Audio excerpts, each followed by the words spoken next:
Bonsoir à tous les amis, Liverpool est de retour. Les Reds qui restaient sur 5 matchs sans victoire se sont relancés pour la course au titre avec cette victoire contre un concurrent Tottenham à l'extérieur. Un match qui était attendu parce que Tottenham réussit contre les gros. Ils ont battu City en début de saison, ils ont fait match nul contre Chelsea. Et on pouvait s'attendre à ce que Mourinho prépare un petit traquenard à cette équipe de Liverpool qui n'est pas en confiance en ce moment. Et bien ça a été tout l'inverse. On va revenir sur ce match, bien sûr, sur l'homme du match Sadio Mané, sur mes tops, mes flops, et de la rumeur, c'est même pas une rumeur, c'est une information de Canal qui vient de tomber.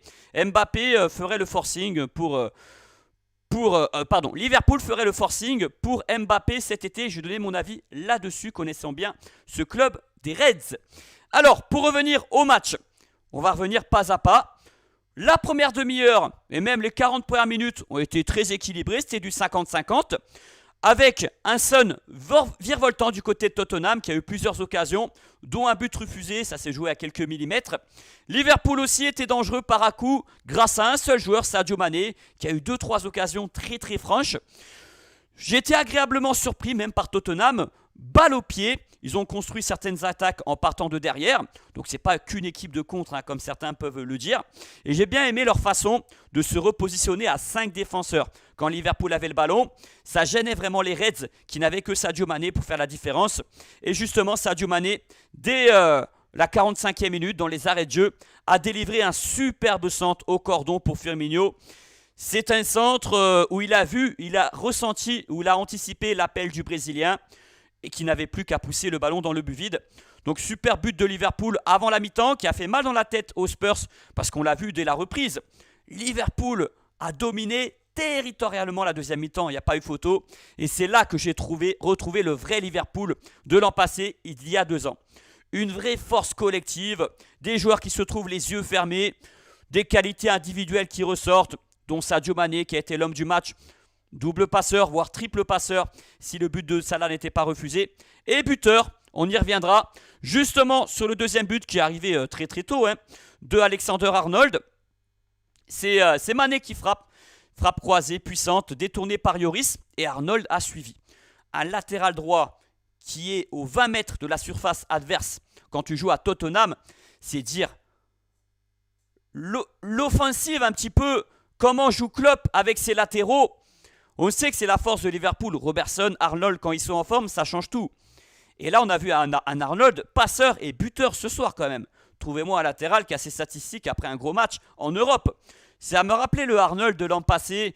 Il avait été exceptionnel l'année passée avec ce match à Leicester à Noël où il est aussi double buteur. Et là, il est dans une saison un peu plus moyenne. Par contre, son compère de la gauche, Robertson, fait une excellente saison. Mais on l'a moins vu ce soir par contre. Il a proposé sur le côté gauche. Bon, Mané l'a un peu moins servi, il n'en a pas eu besoin d'ailleurs. Et justement, juste avant le deuxième but de Arnold, il y a eu une énorme occasion de faire le break pour Salah. Sur une offrande de Mané, côté droit.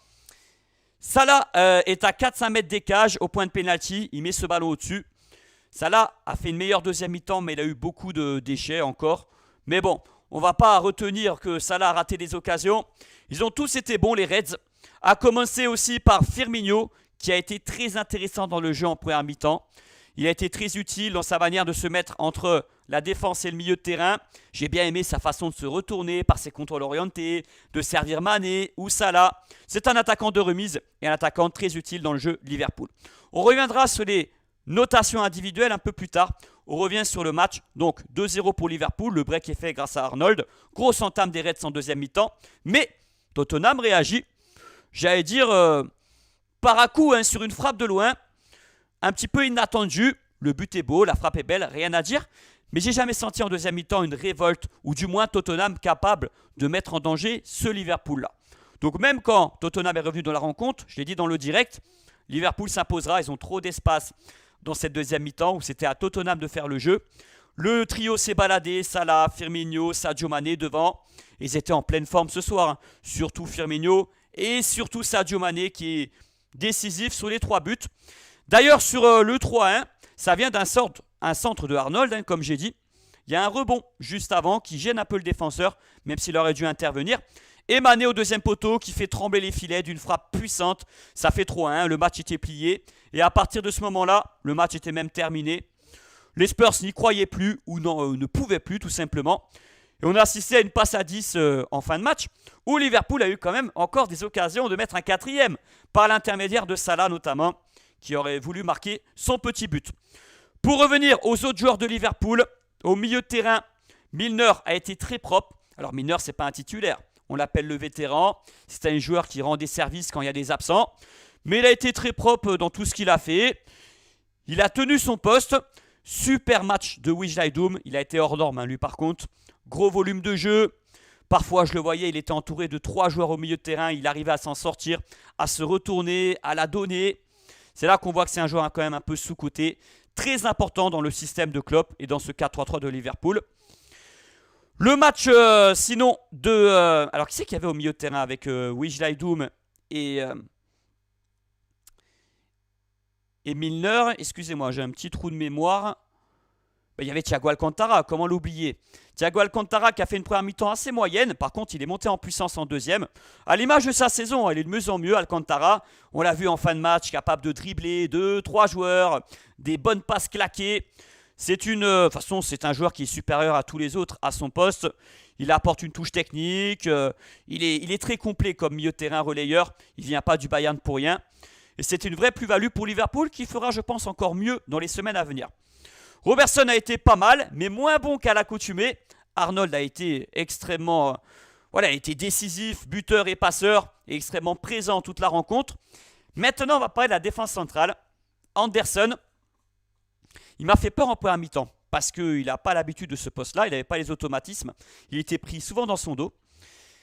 Et aussi, il est très très lent quand il se retourne dans ses ballons en profondeur. Donc, j'ai vu que Matip, qui a été bon en première période, il a sorti beaucoup de ballons chauds, Matip, mais il s'est blessé. Nouveau gros coup dur pour les Reds. Après Fabinho qui s'est blessé il y a quelques jours. Gomez, Van Dijk absent pour plusieurs semaines encore.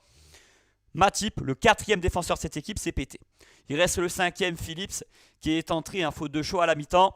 Un Phillips un peu brouillon, bon, c'est un joueur très très moyen. Mais bon, Liverpool a décidé de ne pas recruter pendant ce mercato, pas de défenseur central.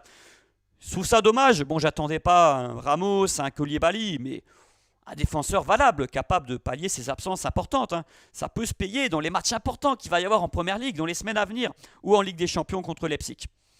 Donc il va falloir faire avec Anderson maintenant et Phillips. Il n'y a pas d'autre solution. Aucune. Là, il n'y en a aucune. On ne peut pas bricoler autre chose. Du côté de Tottenham, j'ai beaucoup aimé Son dans la première demi-heure, virevoltant, intéressant dans ses appels de balles, surtout en profondeur. Après, le coup dur pour les Spurs, c'est la blessure d'Harry Kane à la demi-heure de jeu. Il a joué à 50% pendant un quart d'heure en fin de mi-temps et ça s'est ressenti. J'ai pas aimé le match de Bergwijn, le néerlandais, pas bon. Tu comprends pas pourquoi Bale rentre si tard, que Lucas n'est pas rentré quand tu vois le match de Bergwijn. Bon, après, je sais, je l'ai vu jouer cette année. C'est quand même un joueur performant, mais ce soir, il a été vraiment en deçà. Sinon, Ndombele a été intéressant au milieu de terrain. On connaît sa force, ses contrôles orientés, quand il se met face au jeu. Il a fait quelques bonnes choses, même s'il a eu du déchet. Mais il avait fort à faire face à ce Liverpool-là pour revenir collectivement à la prestation des Reds en deuxième mi-temps. C'est imprenable, quoi. On a retrouvé le Liverpool d'il y a 2 ans, de l'an passé, où Liverpool est plus forte que n'importe quelle équipe en Europe. Allez, j'exemple le Bayern. Mais la question maintenant, c'est de savoir si Liverpool peut viser le titre actuellement. Bon, il y a 7 points de retard avec City. Si City gagne son match en retard, ça fait beaucoup. On est à mi-saison. Et en Angleterre, faut pas... C'est difficile de faire des remontadas au classement comme là, même s'il y a eu d'autres exemples récents, quand Liverpool était largement en tête sous Gerrard, où ils se sont fait rattraper. City est en pleine forme, mais il y aura un choc Liverpool-City dans quelques semaines. Et Liverpool est bien parti avec le match qu'ils ont fait ce soir. Il n'y a pas que la victoire qui est rassurante. Il y a la manière surtout. Je vois Liverpool enchaîner. Il y a un gros test ce week-end contre West Ham qui est 4e, qui est la surprise avec Leicester. Après, pour moi, le titre, ça se jouera entre Liverpool, City, voire United. Voilà. Mais pour moi, oui, Liverpool jouera le titre cette saison. Ne me dites pas qu'ils seront sûrs d'être sur le podium, ça on le sait. Liverpool, même s'ils ont encore une mauvaise passe, sera dans les 3 premiers. Je ne vois pas les choses autrement. On a entendu en fin de match sur Canal+, que Liverpool ferait le forcing sur Mbappé. Il n'y a pas que le Real, et ce n'est pas la première fois qu'on l'entend. Des médias britanniques l'ont relayé cet été, au cours de la saison. Donc après, je suis partagé. Est-ce que la question, c'est pas de savoir si j'aimerais voir Mbappé à Liverpool. Je pense que la Première Ligue, c'est un championnat qui lui irait bien. Il a les caractéristiques pour s'y imposer. Et Liverpool, c'est un cadre plus rigoureux, enfin très particulier, où le collectif prime avant les individualités, avant les stars, encore plus qu'au Real même. Donc il va falloir que Mbappé, surtout sous Klopp, respecte ce collectif, respecte cette façon de jouer. On connaît le trio d'attaque, comment ça fonctionne. Salah, Firmino, Sadio Mané, le pressing pendant tout le match. Est-ce que Mbappé est capable de faire ça? Je pense qu'il le fera quand il arrivera, parce qu'il aura à cœur de prouver qu'il est au-dessus, même en Angleterre. Mais j'ai des doutes sur le long terme. Mbappé à Liverpool. Il va falloir... il y a des choses qu'il fait au PSG actuellement qu'il ne pourra plus faire à Liverpool. Parce que là, c'est un autre standing, c'est un autre club, c'est un autre championnat. Et c'est un autre coach surtout, Klopp. C'est beaucoup, beaucoup d'exigences. Donc à suivre le feuilleton Mbappé à Liverpool. Mais ça serait un profil qui pourrait rentrer dans cette équipe de Liverpool. Hein, clairement, oui. Sur le côté, sur l'aile, tu ne peux pas dire que ce n'est pas intéressant. Est-ce que ça se ferait en cas de départ de Mané ou de Salah? Ce qui serait possible aussi cet été. Hein. On les entend du côté du Real pour Mané et du Barça pour Salah. À voir aussi. Ça peut bouger, le Real. Même si financièrement, ce n'est pas si simple que ça pour le Real. Le Real sera en reconstruction cet été. Et le Barça, financièrement, ça fait peur. Donc, donnez-moi votre avis, les potos, en commentaire. Est-ce que Liverpool, pour vous, peut viser le titre? Avec, pour l'instant, 4 points de retard sur City. Mais City a un match en moins, donc potentiellement 7. Et Mbappé à Liverpool, vous en pensez quoi? Qu'est-ce que vous en pensez? Ça m'intéresse vivement. N'oubliez pas de liker la vidéo, de vous abonner si la vidéo vous plaît, bien sûr. Et je vous dis rendez-vous très vite pour d'autres matchs au week-end. Ciao, bonne soirée et merci de votre soutien.